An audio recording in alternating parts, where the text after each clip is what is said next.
पुढच्या बातमीकडे वळूयात। विधिमंडळ परिसरात साचलेल्या कचऱ्यावरून रोहिणी खडसेंनी टीका केली आहे।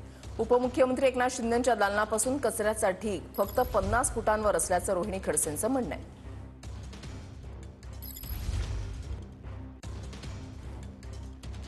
रोहिणी खडसे यांनी ट्विट केले। त्यांनी असं म्हटलंय की सध्या राज्याचे विधिमंडळ अधिवेशन सुरू आहे, मात्र विधिमंडळ परिसरात मोठ्या प्रमाणात कचरा साचला आहे।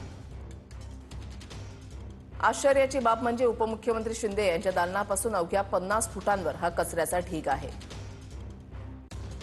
माध्यमांनी विधिमंडळ परिसरात मोठ्या प्रमाणात कचरा साचला आहे ही बाब समोर आणली।